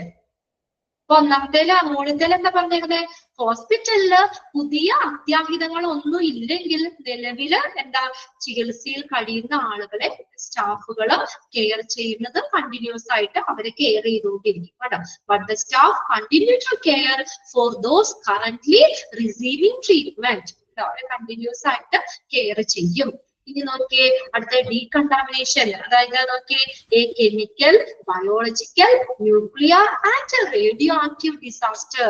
Nuclear and radioactive disaster has occurred. ഇങ്ങനെയുള്ളത് എന്തെങ്കിലും ഡിസാസ്റ്ററുകൾ സംഭവിക്കുകയാണെങ്കിൽ ലോക്ക്ഡൌൺ ചെയ്യും. And decontamination procedure need to be implemented. അവിടെ എന്താ നടത്തുന്നത്? ഡീകണ്ടാമിനേഷൻ പ്രൊസീജിയർ അണ്ടർലൈൻ ചെയ്തോ. ലോക്ക്ഡൌൺ മാത്രമല്ല, എന്താണ് ഡീകണ്ടാമിനേഷൻ എന്ന് വെച്ചാൽ എന്താ? അവിടെ എന്തെങ്കിലും അണുവിമുക്തമാക്കുന്നു അല്ലെ? കണ്ടാമിനേഷൻ എന്ന് വെച്ചാൽ മലിനമാവുക. ഡീകണ്ടാമിനേഷൻ എന്ന് വെച്ചാൽ അതിനെ അത് അണുവിമുക്തമാക്കുക അല്ലെ? അതിനെ ഒന്നുകൂടി എന്താ പറയാ, അതിനെ ക്ലിയർ ചെയ്യുക. Decontamination procedure need to be implemented. Implement ചെയ്യുക എന്ന് വെച്ചാൽ നടപ്പിലാക്കുക. ഇംപ്ലിമെന്റഡ്. ഇനി ആ സെന്റൻസ് ഒന്ന് നോട്ട് ചെയ്തോട്ടോ. ലോക്ക്ഡൌൺ ആൻഡ് ഡീകണ്ടാമിനേഷൻ, അതിലൊന്ന് കോൺസെൻട്രേറ്റ് ചെയ്യുക. ഇനി അടുത്തത് കോഡ് ബ്ലാക്ക് ആട്ടോ. ബ്ലാക്ക് എന്നാ BLACK. സ്പെല്ലിംഗ് തെറ്റ അവിടെ കിടക്കണേ. കോഡ് ബ്ലാക്ക് എന്ന് കറക്റ്റ് ചെയ്തു. എന്താണ്? ബോംബ് ത്രീറ്റ്, ബോംബ് ഭീഷണി ഓർ സസ്പീഷ്യസ് പാക്കേജ്. എന്തെങ്കിലും അതിന്റെ ഒരു സംശയം. ഇപ്പൊ ചില ഇങ്ങനെ എന്താ പറയാ, നമ്മുടെ അഭ്യുദയകാംക്ഷികൾ എന്നൊക്കെ പറഞ്ഞോണ്ട് ഹോസ്പിറ്റലിൽ ഇങ്ങനെ ബോംബ് വെച്ചെന്നൊക്കെ പറഞ്ഞോണ്ട് വലിയൊരു സംശയം അല്ലെ? ഒരു ചെറിയൊരു സംശയം ശരിക്കും ഉണ്ടാവുന്നില്ല. ചിലപ്പോ വെറുതെ വേണമെങ്കിൽ പറ്റിക്കാനും വേണമെങ്കിൽ ആളുകളൊക്കെ വേണമെങ്കിൽ വിളിച്ചു പറയാം അല്ലെ?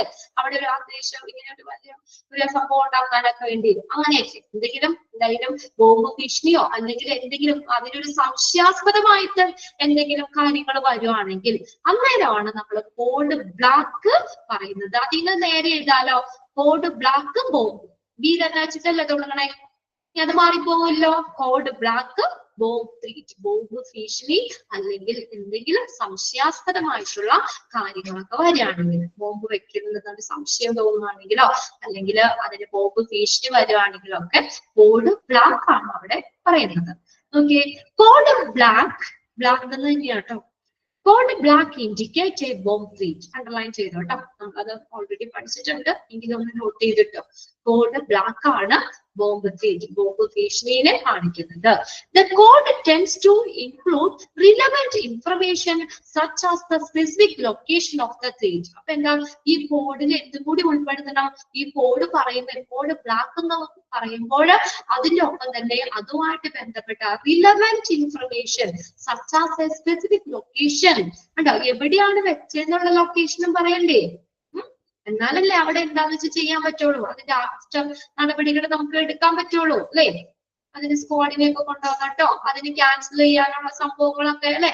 കണക്ഷൻ വിനിയോഗിപ്പിക്കാനോ അല്ലെങ്കിൽ സെർച്ച് ചെയ്യാനൊക്കെ ഉള്ള സംഭവങ്ങളൊക്കെ വേണ്ടേ? അപ്പൊ അതുകൊണ്ട് എന്തും കൂടി പറയണം, അവിടെ ലൊക്കേഷനും കൂടി പറയണം. The code tends to include relevant information such as a specific location of the threat. ആ ഭീഷണി എവിടെ നിന്നാണ് അല്ലെങ്കിൽ അതിന്റെ ലൊക്കേഷനും കൂടി പറയണം. If a person in the hospital is threatening to bomb in the building, the code may also provide a description of the individual. കണ്ടോ? അവിടെ ഭീഷണിപ്പെടുത്തുന്നു ആരെങ്കിലും ഇങ്ങനെ പറയുകയാണെങ്കിൽ, if a person in the hospital is threatening to bomb in the building, ആ ബിൽഡിങ്ങില് bomb ഇടുന്ന ആരെങ്കിലും ഭീഷണിപ്പെടുത്തുകയാണെങ്കിൽ, the code may also provide the description of the individual. ആ ഇൻഡിവിജ്വലിന്റെ ഡിസ്ക്രിപ്ഷനും കൂടി പറയണം. അതായത് ഹോസ്പിറ്റലില് ആരെങ്കിലും ബോംബ് ഇടുന്ന ഭീഷണിപ്പെടുത്തുകയാണെങ്കിൽ, മനസ്സിലായോ? If a person in the hospital is threatening to bomb the building, the code may also provide, എന്തുകൂടി പ്രൊവൈഡ് ചെയ്യണം? Description of the individual. ആ ഇൻഡിവിജ്വലിന്റെ ആ വ്യക്തിയുടെ ഡിസ്ക്രിപ്ഷനും കൂടി പറയണം. More specific threats are more credible. എന്താണ്? കൂടുതല് നമുക്ക് നിർദ്ദിഷ്ടമായ ഭീഷണികള് അല്ലെങ്കിൽ നിരന്തരമായിട്ടുള്ള പറയാണ് അല്ലെ? അങ്ങനെ വരുമ്പോൾ എന്താ? മോർ ക്രെഡിബിൾ, കുറച്ചും കൂടി വിശ്വസനീയമാണ് അല്ലെ? കുറച്ചും കൂടി ഡീറ്റെയിൽ ആയിട്ടൊക്കെ നമുക്ക് പറയുകയാണെങ്കിൽ കുറച്ചും കൂടി നമുക്ക് വിശ്വസിക്കാലോ അല്ലെ? ഒരു പ്രാവശ്യം വിളിച്ചു അല്ലെങ്കിൽ ഒന്നിങ്ങനെ പറഞ്ഞു, നമുക്ക് ഇങ്ങനെ ബോംബ് വെച്ചിട്ടുണ്ട്, സ്ഥലത്ത് ബോംബ് വെച്ചിട്ടുണ്ട്, ഞങ്ങൾക്ക് ഒരു അറിയിപ്പ് കിട്ടിയിട്ട് ആരെങ്കിലും നമ്മള് വിളിച്ചറിയിക്കാണ് അല്ലെങ്കിൽ പറയുവാണ്, അപ്പൊ നമുക്കത് എന്താ പറയാ, കുറച്ചും കൂടി കൂടുതൽ ഭീഷണി വരുവാണെങ്കിൽ നമുക്ക് എന്താ പറയാ, അത് കൂടുതൽ വിശ്വസനീയമാണ്.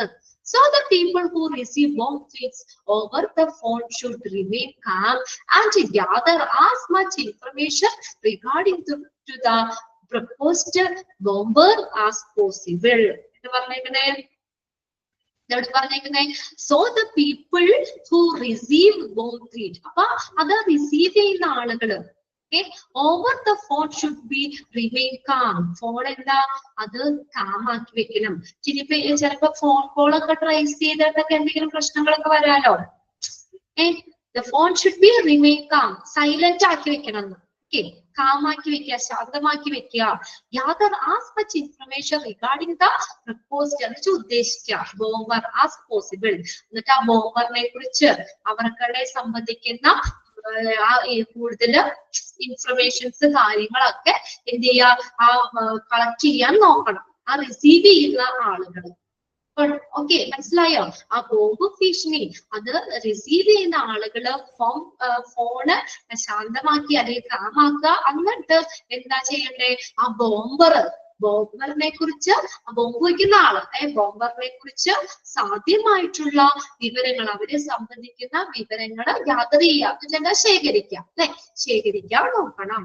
Each hospital will have an evacuation protocol in the event of a bomb threat. ഒന്ന് അണ്ടർലൈൻ ചെയ്തോട്ടോ. അത് ഓരോ ഹോസ്പിറ്റലിലും എന്തുണ്ട്, ഇവാക്വേഷൻ പ്രോട്ടോകോൾ എന്ന് വെച്ചാൽ ഒഴിപ്പിക്കല്. ഹോസ്പിറ്റല്, ഓരോ ഹോസ്പിറ്റലിലും അപ്പൊ ഇങ്ങനെ ഒരു ഭീഷണിയൊക്കെ അഭിമുഖീകരിക്കുകയാണെങ്കിൽ എന്ത് ചെയ്യണം, ആളുകൾ അവിടെ തന്നെ നിർത്തിയാൽ മതിയോ?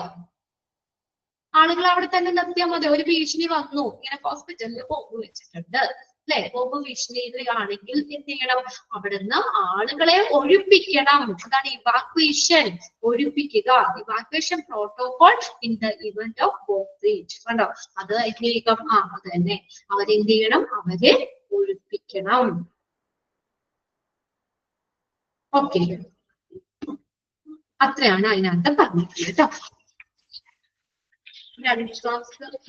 അഞ്ച് ക്ലാസ് കൊണ്ടൊക്കെ നമുക്ക് തീർക്കാം. 2-2.5 ക്ലാസ് മതിയാവും. ഇനി അധികം ഇല്ല കേട്ടോ. അപ്പൊ മെയിൻ ആയിട്ട് ഓരോ കോഡുകളും എന്തിനെയാണ് സൂചിപ്പിക്കണേ, ഇനി ഇതൊക്കെ നമുക്ക് മനസ്സിലാക്കി വെക്കേണ്ട കാര്യങ്ങളാട്ടോ. ഇതൊന്നും അങ്ങനെ അധികം ക്വസ്റ്റ്യൻ ഇപ്പൊ ലാസ്റ്റത്തേക്ക് ഒന്ന് വേണമെങ്കിൽ അണ്ടർലൈൻ ചെയ്തോ. ഇപ്പൊ ഞാൻ പറഞ്ഞില്ലേ, അപ്പൊ അതിനകത്താണെങ്കിലും കോഡ് എന്തിനെ സൂചിപ്പിക്കുന്നു, അതാണ് ആദ്യത്തെ ഇതിനകത്ത് വന്നേക്കുന്നത് കേട്ടോ. നോക്കി, കോഡ് ബ്ലാക്ക് ബോംബ് ത്രീറ്റിനെയാണ് കാണിക്കുന്നത്. പിന്നെ അതിനകത്ത് പിന്നെ എന്തൊക്കെയാണ് നമ്മൾ അവിടെ ചെയ്യേണ്ട കാര്യങ്ങളെന്ന് മാത്രമേ പറഞ്ഞിട്ടുള്ളൂ. അങ്ങനെ സ്റ്റെപ്പായിട്ടോ അല്ലെങ്കിൽ ആ പ്രൊസീജിയർ എന്താണെന്നൊന്നും എഴുതാനൊന്നും ചോദിക്കുമല്ലോ. പിന്നെ ലാസ്റ്റത്തെ ആ സെന്റൻസ് കൂടി അതിലൊന്നും നോട്ട് ചെയ്തിട്ടേക്കാം കേട്ടോ. Each hospital will have an evacuation protocol in the event of a bomb threat. Bomb ഭീഷണി നേരിടുകയാണെങ്കിൽ അല്ലെങ്കിൽ അങ്ങനെ ആ ഒരു സംഭവത്തില് ഹോസ്പിറ്റലിൽ പെട്ടെന്ന് തന്നെ എന്ത് ചെയ്യണം, അവിടെയുള്ള ആളുകളെ ഒഴിപ്പിക്കാനുള്ള ആ നടപടികള് അത് നോക്കണം. ഇനി അടുത്തതാണ് code silver, person with a weapon. ആയുധം കൈവശമുള്ള ഒരു വ്യക്തി. അല്ലേ, ആ ഭീകരവാദികളൊക്കെ വരാറില്ലേ, ആക്രമിക്കാൻ വരാറില്ലേ? അപ്പൊ അവരുടെ കയ്യിൽ എന്തുണ്ടാവും, വെപ്പൺ ഉണ്ടാവും അല്ലെ, തോക്ക് ചൂണ്ടിയൊക്കെ ഭീഷണിപ്പെടുത്തൂലേ, ഇല്ലേ? അതാണ് പറഞ്ഞേക്കണേ കേട്ടോ. അപ്പൊ അങ്ങനെയുള്ള സാഹചര്യത്തില് A person with a weapon, ഒരു വെപ്പണോട് കൂടി, ഒരു തോക്കോട് കൂടി ഒരു പേഴ്സൺ വരികയാണെങ്കിൽ, അങ്ങനെയുള്ളൊരു സിറ്റുവേഷൻ ഹോസ്പിറ്റലിൽ വരുവാണെങ്കിൽ, അപ്പൊ നമുക്ക് ഈ കോഡ് സിൽവർ കാണിക്കുമ്പോ എന്താ, വെപ്പൺ ഉണ്ട്, ഒരു ആയുധം ഉണ്ട്, തോക്കുണ്ട് അല്ലെ, തോക്ക് അവരുടെ കയ്യിലുണ്ട്. തോക്കൊക്കെ ചൂണ്ടിക്കൊണ്ട് നമ്മളെ ഇങ്ങനെ ഭീഷണിപ്പെടുത്തൂലേ, ഇല്ലേ? നമ്മുടെ ഇതാണ് വിജയുടെ ബീസ്റ്റിലൊക്കെ തീവ്രവാദികള് വന്ന് ഭീഷണിപ്പെടുത്തി അവരെയൊക്കെ നിർത്തല്ലേ, ഒരു മാളിൽ കയറിയിട്ടൊക്കെ അല്ലെ. അപ്പൊ അങ്ങനെയുള്ളത്, അതായത് കോഡ് സിൽവർ എന്തിനാ കാണിക്കുന്നത്, പേഴ്സൺ വിത്ത് എ വെപ്പൺ, വെപ്പണോട് കൂടിയ ഒരു വ്യക്തി, അങ്ങനെ ഉള്ള ഒരാള് വരികയാണെങ്കിൽ. നോക്കിയേ, ഇനിഷ്യേറ്റഡ്, ഇതുകൂടി ഈ ഒരു സെന്റൻസ് കൂടി പറഞ്ഞിട്ട് നടത്താം. Initiated when an individual is threatening to us, attempting to us or actively using a weapon to cause harm, regardless of the type of weapon, as the situation cannot be controlled without enhanced police response. എന്താ ഇവിടെ പറഞ്ഞേക്കുന്ന, ഒരു വ്യക്തി ആയുധം എന്തെങ്കിലും, ഇത് തോക്ക്, അത് മെയിൻ ആയിട്ട് വെപ്പൺ തന്നെയാ പറഞ്ഞേക്കട്ടെ. എന്തെങ്കിലും വെപ്പൺ ഉപയോഗിക്കുകയാണെങ്കിലോ അല്ലെങ്കിൽ അതിനെ ഭീഷണിപ്പെടുത്തുകയോ അല്ലെങ്കിൽ അതിനെ ശ്രമിക്കുകയോ ഒക്കെ ചെയ്യുകയാണെങ്കിൽ അല്ലെ സജീവമായി ആയുധം ഉപയോഗിക്കുകയൊക്കെ ചെയ്യുവാണെങ്കിൽ എന്താണ് പറഞ്ഞേക്കുന്നത്, അത് ഏത് തരം ആയുധമാണെന്ന് നോക്കാതെ തന്നെ, അല്ലെങ്കിൽ നമ്മൾ പിന്നീട് നമ്മൾ അധികം ഒന്നും അതിനകത്ത് ഇതാവണ്ട. ഇതൊക്കെ ഇനിഷ്യേറ്റഡ് എന്ന് പറഞ്ഞാൽ ആരംഭിക്കുക. when an individual is threatening എന്ന് വെച്ചാൽ ഭീഷണിപ്പെടുത്തുക.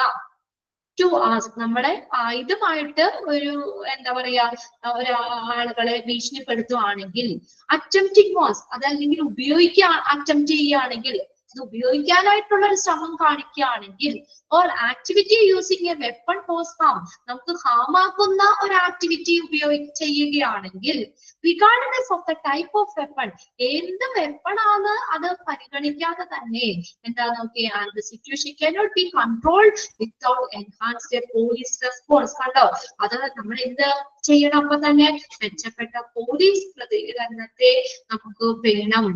അത് പ്രതികരണമില്ലാതെ നമുക്ക് സിറ്റുവേഷൻ കൺട്രോൾ ചെയ്യാൻ പറ്റില്ല. അപ്പൊ നമ്മളെ കൊണ്ട് തന്നെ ആ ഒരു കാര്യം മാനേജ് ചെയ്യാൻ പറ്റില്ലല്ലോ, അല്ലെ? അങ്ങനെ ഇപ്പൊ ഫയർ ആണെങ്കിൽ നമുക്ക് അവിടെയുള്ള സ്റ്റാഫുകൾക്ക് അതിന് വേണ്ട സംഭവങ്ങൾ ചെയ്യാം, അല്ലെ? ഇപ്പൊ ഒരു കുട്ടിയെ തട്ടിക്കൊണ്ടുപോകുന്ന കേസാണെങ്കിൽ നമുക്ക് വേഗം തന്നെ ലോക്ക്ഡൌൺ ചെയ്യാം, എല്ലാം ക്ലോസ് ചെയ്തിടാം, എല്ലാവരും ചെക്ക് ചെയ്യാം, അങ്ങനെയുള്ള കാര്യങ്ങൾ സ്റ്റാഫുകൾക്ക് തന്നെ ചെയ്യാം. പക്ഷെ ഈ ഒരു വെപ്പണായിട്ട്, അല്ലെ, ഒരു ആയുധമായിട്ട് അത് എപ്പോ വേണമെങ്കിലും ഷൂട്ട് ചെയ്യാം, അല്ലെ? അതൊരു വലിയൊരു അപകടമല്ലേ? അപ്പൊ എന്താ പറയാ, അതിന് കൂടുതൽ ഇതിലേക്ക് നമ്മൾ എത്തിക്കാതെ തന്നെ എന്ത് ചെയ്യണം, പോലീസിനെ തന്നെ നമ്മൾ കോണ്ടാക്ട് ചെയ്യണം, പോലീസിനെ തന്നെ നമ്മൾ അത് അറിയിക്കണം. ആ പോലീസിന്റെ സഹായം ഇല്ലാതെ നമുക്കത് കൺട്രോൾ ചെയ്യാൻ പറ്റില്ല. എന്നൊക്കെ situation cannot be controlled, situation control ചെയ്യാൻ പറ്റില്ല വിത്തൗട്ട് എൻഹാൻസ് പോലീസ് റെസ്പോൺസ്, പോലീസിന്റെ സഹായം ഇല്ലാതെ എന്താ പറഞ്ഞേക്കുന്നേ, അവിടെ നമുക്ക് അവിടെ എന്താ പറയാ ആ ഒരു സാഹചര്യത്തെ നമുക്ക് ഓവർകം ചെയ്യാൻ പറ്റില്ല. ഒരു നോട്ട് എന്ന് പറഞ്ഞു കൂടി തന്നിട്ടുണ്ടോ, അതും കൂടി ഒന്ന് HDGH does not use that code silver. അത് നോക്കിയേ, അതായത് അതെന്ന് പറയുന്നത് കാനഡയിലുള്ള ഒരു ഹോസ്പിറ്റൽ ആട്ടോ. അത് HDGH എന്ന് പറഞ്ഞ ഹോട്ടൽ ഡ്യൂ ഗ്രേസ് ഹോസ്പിറ്റൽ എന്ന് പറഞ്ഞിരിക്കുന്നത്. ഹോട്ടൽ ഡ്യൂ ഗ്രേസ് ഹോസ്പിറ്റൽ, അതായത് ഡ്യൂ ഗ്രേസ് എന്ന് പറഞ്ഞ ഹൗസ് ഓഫ് ഗോഡ് എന്ന മീനിങ് കേട്ടോ. ഹൗസ് ഓഫ് ഗോഡ്, ദൈവത്തിന്റെ വീട് എന്നുള്ളൊരു മീനിങ് ആണത്. Hotel Dieu Grace Hospital. അവിടെ എന്താ നോക്കിയേ, note use the time code silver. അവിടെ ഇങ്ങനെയുള്ള ഒരു സംഭവം വരികയാണെങ്കിൽ, a person with a weapon അങ്ങനെയുള്ളൊരു ഇത് ഹോസ്പിറ്റലിൽ വരികയാണെങ്കിൽ അവര് എന്താ കോഡ് സിൽവർ അവിടെ ഉപയോഗിക്കില്ല. യൂസ് ദ ടൈം, അവരെന്തെന്നാ ടൈം ഉപയോഗിക്കുന്നത്, ലോക്ക്ഡൌൺ. അതിന് പകരം ലോക്ക്ഡൌൺ എന്ന ഒരു ടൈം ആണ് ഉപയോഗിക്കുന്നത്. To signify the same thing, ആ ഒരു സെയിം കാര്യത്തെ സിഗ്നിഫിക്കൻസ് ചെയ്യാനായിട്ട് അവര് കോഡ് സിൽവറിന് പകരം എന്താണ് നമ്മൾ ആ കോഡ് സിൽവർ എന്ന് പറഞ്ഞ ആ ഒരു ടൈമിന് പകരം, ആ ഒരു കോഡിന് പകരം ലോക്ക്ഡൌൺ എന്നാണ് ഉപയോഗിക്കുന്നത്. ഇത്രയും കാര്യങ്ങൾ മതി കേട്ടോ. ബാക്കി നമുക്ക് അടുത്ത മാസം നോക്കിയാൽ മതി. ഓക്കെ, ഇനിയിപ്പൊ അധികം ഇല്ല, ഒരു 2-2.5 ക്ലാസ് കൊണ്ട് തന്നെ ഇത് തീരുന്നതാണ്. കുറച്ചും കൂടി ഉള്ളൂ. പിന്നെ അതിന് എന്താ പറയാ ഒരു ചലഞ്ചസ്, അതിന്റെ ഓരോ അതുമായിട്ട് ബന്ധപ്പെട്ട കുറച്ച് കാര്യം കൂടി ഉള്ളൂ കേട്ടോ. 2-2.5-3 ക്ലാസ് മാക്സിമം, അതുകൊണ്ട് നമുക്ക് തീർക്കാം. ഓക്കെ, ബാക്കി നമുക്ക് നെക്സ്റ്റ് ക്ലാസ്സിൽ നോക്കാം കേട്ടോ. ഓക്കെ, ഇത്രയൊക്കെ ഒന്ന് വായിച്ചു വെച്ചേക്കാം. Thank you.